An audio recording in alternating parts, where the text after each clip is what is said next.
আসসালামু আলাইকুম। শুভ সকাল। দেশ এবং প্রবাস থেকে আমার এই ভিডিও দেখছেন সবাইকে আন্তরিক শুভেচ্ছা এবং অভিনন্দন জানাচ্ছি। দর্শক, নতুন একটি বিষয় আপনাদের মাঝে শেয়ার করব।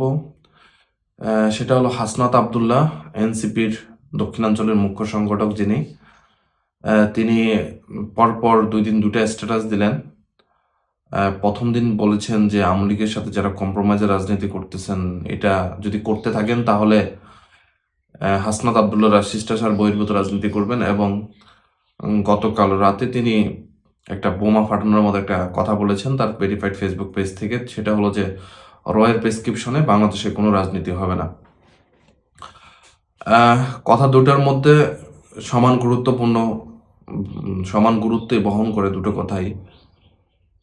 এর থেকে বড় কথা হলো, দেখুন, আমরা যে ভারতের আধিপত্য থেকে বের হওয়ার জন্য কিন্তু আমরা চেষ্টা করে আসছি।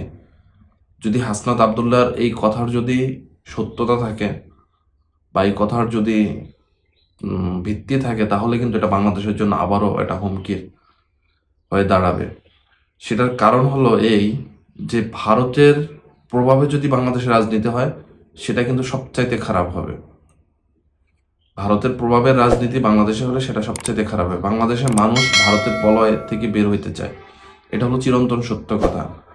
এখন সেই জায়গায় যদি কোনো রাজনৈতিক দল বা কেউ যদি ভারতের রয়ের দ্বারা প্রভাবিত হয়, ভারত দ্বারা প্রভাবিত হয়, গোপনে ভারতের সাথে বৈঠক করেন বাংলাদেশের আগামী নির্বাচন নিয়ে, এবং পাশাপাশি যদি আওয়ামী লীগকে পুনর্বাসন করার চিন্তা করেন এবং আওয়ামী লীগের সাথে লিয়াজও মেনটেন করার চিন্তা করেন, সেটা হবে বাংলাদেশের জন্য নতুন একটা ব্লান্ডার।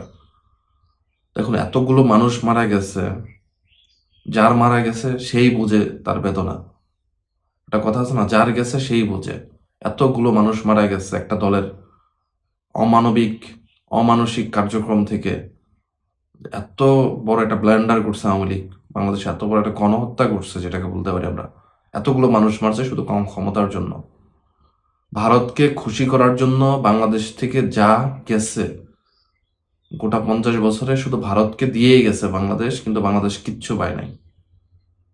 ভারতকে শেখ হাসিনা প্রথম 5 বছর তো একটা নির্বাচন যেভাবে হোক নির্বাচিত হয়ে 2009 সালে আসছেন ক্ষমতায়, কিন্তু এরপর থেকে যতগুলো নির্বাচন করছে, এই যে ক্ষমতায় থাকার জন্য, ক্ষমতাকে আঁকড়ে ধরার জন্য ভারতকে বাংলাদেশের মাটি জমি যা যা প্রয়োজন, একটা দেশের অন্য একটা দেশের থেকে যা যা প্রয়োজন সবকিছু সে বিনামূল্যে ব্যবহার করছে।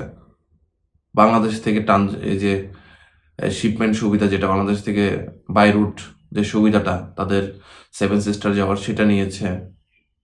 বাংলাদেশে তাদের ভারতের যে ধদাভাঙ্গা অস্ত্র সেগুলো বিক্রি করেছে সাময়িক চুক্তির মাধ্যমে। তারপর আবার শেখ হাসিনা বাংলাদেশে এসে কি বলতো, গর্ব করে বলতো যে আমরা ভারতকে যা দিয়েছি ভারত সারা জীবন মনে রাখবে। ভাই, দুইটা দেশের সম্পর্ক এরকম হবে না যে আমরা যা দিয়েছি সারা জীবন মনে রাখবে। দেওয়া নেওয়ার সম্পর্ক থাকতে হবে। একটা দেশ আরেকটা দেশের থেকে দেওয়া নেওয়ার সম্পর্ক থাকতে হবে। বর্তমানে দেখা যাচ্ছে সেই সেম ব্লান্ডারের দিকে কি কোনো রাজনৈতিক দল যাচ্ছে কিনা। হাসনাত আবদুল্লাহ যেহেতু ফেসবুকে যে পোস্টটা দিয়েছেন, নিশ্চয়ই দায়িত্ব বা তথ্য মৃত্যু থেকে তিনি সে পোস্টটাকে অন করেন দেখে যে পোস্টটা দিয়েছেন।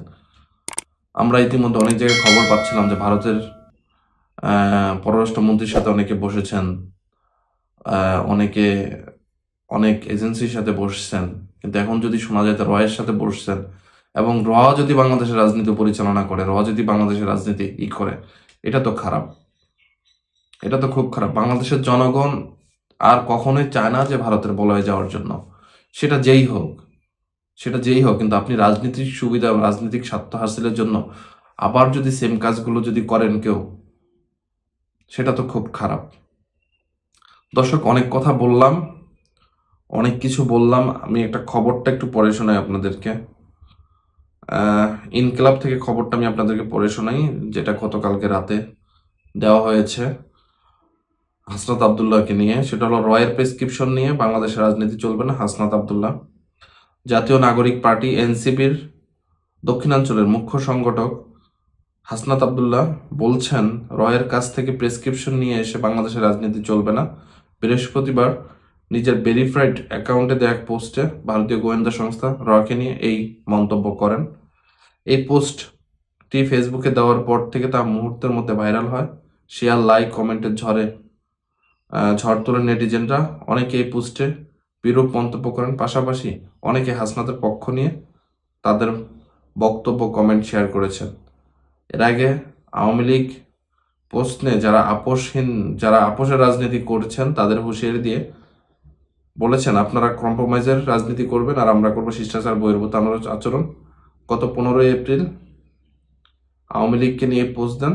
সেই পোস্টের পরে দেশের রাজনীতিতে তা আলোচনার ঝড় তুলে।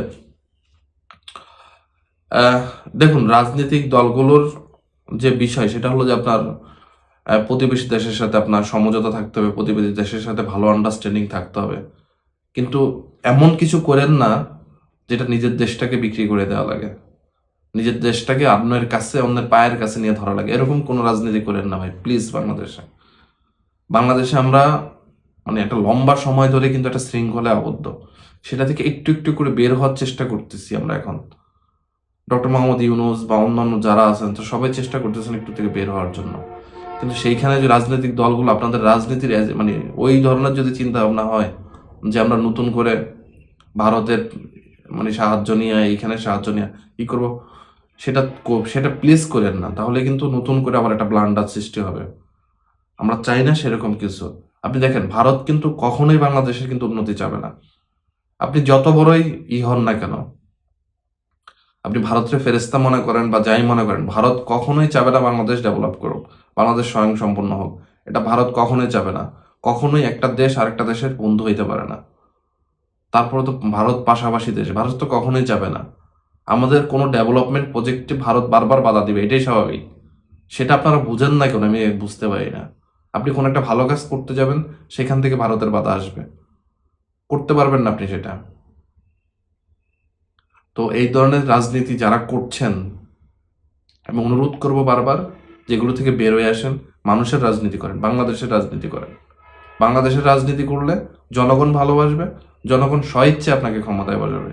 ডক্টর মোহাম্মদ ইউনূসকে কিন্তু প্রধান উপদেষ্টা হওয়ার জন্য কিন্তু তিনি লাফালাফি করেন নাই, জনগণ তাকে ভালোবাসা নিয়ে বসাইছে। আপনি দেশের কাজ করেন, দেশকে ভালোবাসেন, দেখুন দেশের মানুষ আপনাকে মাথায় রেখে আপনাকে ক্ষমতায় নিয়ে বসাবে, সে যেই হন আপনি। দর্শক, আপনার মন্তব্য কমেন্ট বক্সে জানাবেন। ধন্যবাদ সবাইকে।